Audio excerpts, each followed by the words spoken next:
शाली देवी मंदिर हिमाचल प्रदेश में 9,500 फीट की ऊंचाई पर शाली टिब्बा पर स्थित है। यह पवित्र स्थल देवी शाली को समर्पित है, जिन्हें स्थानीय लोग इस क्षेत्र की संरक्षक देवी मानते हैं। यह मंदिर न केवल आध्यात्मिक दृष्टि से महत्वपूर्ण है, बल्कि यहाँ से हिमाचल की पर्वत श्रृंखलाओं और घाटियों का 360 डिग्री दृश्य भी मिलता है। शाली देवी मंदिर की यात्रा आपको संजौली, धल्ली, मशोबरा, बल्देहान,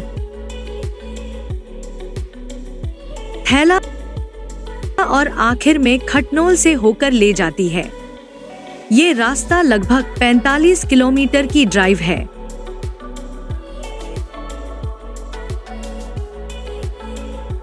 खटनोल से आगे एक 6 किलोमीटर का पैदल मार्ग शुरू होता है, जो इस मंदिर तक ले जाता है। मंदिर तक का सफर स्वयं में एक धार्मिक यात्रा है, जो शांति से भरी पहाड़ियों और प्राकृतिक सुंदरता से भरपूर है।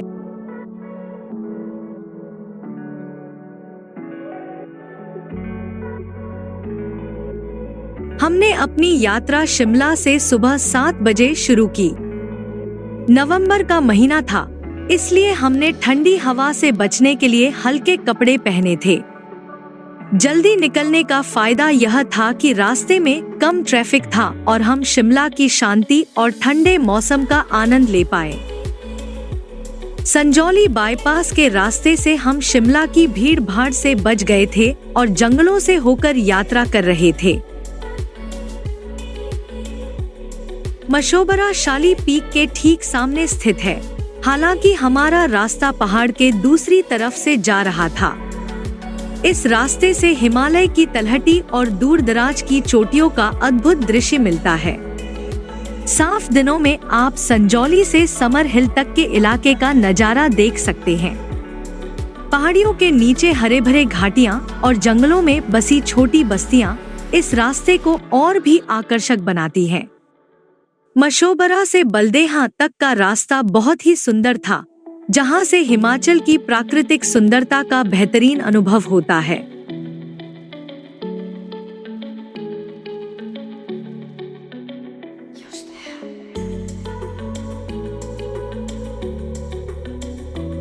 बल्देहा के बाद रास्ता संकरा हो गया, लेकिन अच्छी स्थिति में था। दूर से शाली देवी मंदिर की झलक मिल रही थी और हम उसके करीब पहुंचने के लिए और भी उत्साहित हो रहे थे। यह इलाका बहुत कम आबादी वाला है और यहाँ केवल कुछ होमस्टे हैं, जो शांति की तलाश करने वाले यात्रियों के लिए आदर्श स्थान है। हम थैला गांव से गुजरे, जहाँ हम बचपन के कई छुट्टियां बिता चुके थे, और इस जगह ने हमें पुरानी यादों में खो जाने का मौका दिया।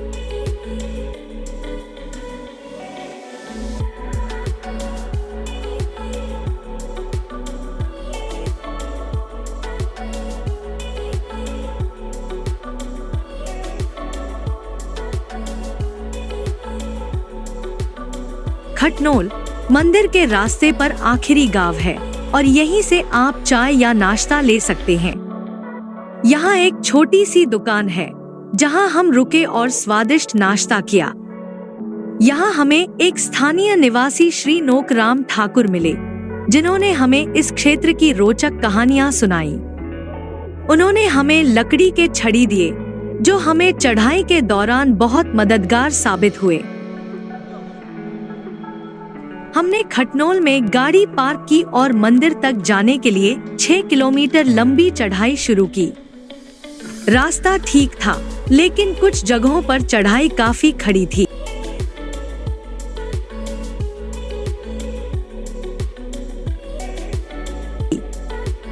हम रास्ते में कई और लोगों से मिले जो मंदिर की ओर जा रहे थे।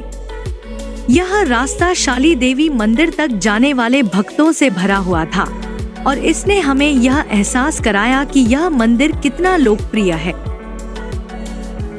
लगभग आधे रास्ते में हम एक स्थानीय समूह से मिले, जो देवी के प्रति अपने वचन को निभाने के लिए जा रहे थे।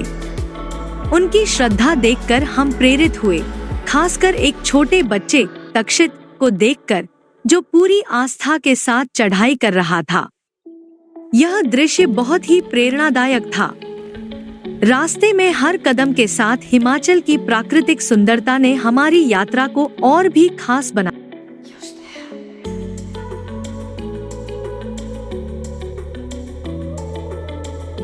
दिया। लगभग 2 घंटे के बाद हम छोटा शाली देवी मंदिर पहुंचे। यहाँ पर एक पट्टिका स्थापित है जिसमें लिखा है कि शाली देवी मार्ग का निर्माण फरीदकोट के महाराजा हरिंदर सिंह बहादुर ने सन 1936 में करवाया था।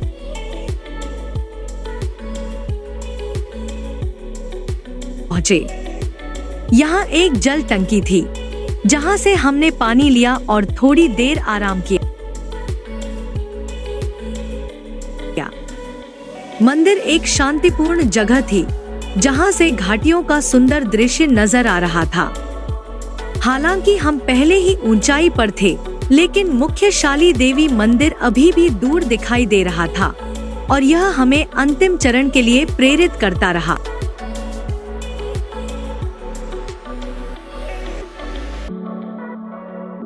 लगभग 3 घंटे की चढ़ाई के बाद हम अंततः शाली देवी मंदिर पहुंचे।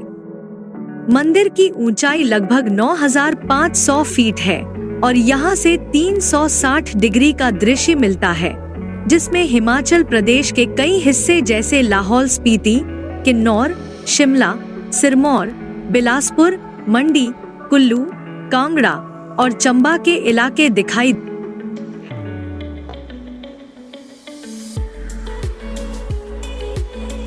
देते हैं। मंदिर खुद कुछ समय के लिए मरम्मत के लिए स्थानांतरित किया गया था, लेकिन फिर भी यह एक पवित्र स्थल बना हुआ था। हमने मंदिर के पास स्थित सराय भवन में बैठकर अपना पैक किया हुआ लंच खाया। यहाँ का माहौल और प्राकृतिक दृश्य बहुत ही शांतिपूर्ण था। मंदिर के पुजारी ने हमें मंदिर के इतिहास और महत्व के बारे में बताया। उन्होंने बताया कि शाली देवी इस क्षेत्र की रक्षक देवी मानी जाती हैं और हर साल कई ग्रामीण इस मंदिर तक पहुंचकर देवी के आशीर्वाद प्राप्त करते हैं। सभी भक्तों को जय माता दी। मेरा नाम प्रेम प्रकाश शर्मा, मैं यहाँ पे पुजारी हूँ। यहाँ पे जो है जी ये शैलपुत्री का स्थान है। एक्चुअली शैल टिब्बा नाम इसी का तभी पड़ा है। ये शैलपुत्री का स्थान है, आदिकाल से माता यहाँ पे विद्यमान है, शैलपुत्री माता। और दूसरी शक्ति जो भीमा काली है यहाँ पे, वो कुछ समय पश्चात जो है हमारे एक विद्वान हुए थे, हमारे भद्रा पंडित उनका नाम था, वो लेके आए थे सरान से। तो यानी कि 2 शक्तियों का यहाँ पे ये एक संगम है जी, माता शैलपुत्री और भीमा काली दोनों का स्थान है। और यहाँ पे भैरव जी का स्थान है, माता हिडिंबा का भी स्थान है। तो ये एक बहुत ही सुंदर मनोरम स्थान है जी, बहुत अच्छा एक सुंदर स्थल है। और यहाँ पे पोल्यूशन की कोई मतलब बहुत अच्छा वातावरण है यहाँ का। और हमारे पास जैसे रहने की जो सुविधाएं हैं, सराय की सुविधा हमारे पास है। 100 लोगों के आसपास यहाँ पे हमारे पास रहने की सुविधा है। कैंटीन की सुविधा भी है और बिजली पानी की सारी सुविधाएं हैं जी।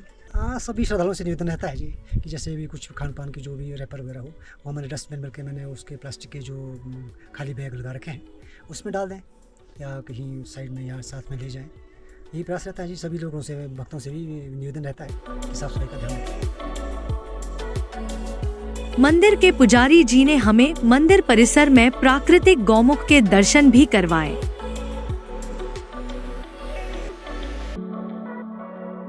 है नीचे उतरते समय शुरुआत में तो हमें आसान लगा, लेकिन जल्द ही महसूस हुआ कि नीचे की ओर उतरने में भी कई चुनौतियां थी। जैसे जैसे हम उतरते गए, शरीर का वजन घुटनों पर बढ़ने लगा, जिससे दर्द महसूस होने लगा। हमने घबराए बिना धीरे धीरे लंबे रास्ते से वापस जाने का निर्णय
निर्णय लिया।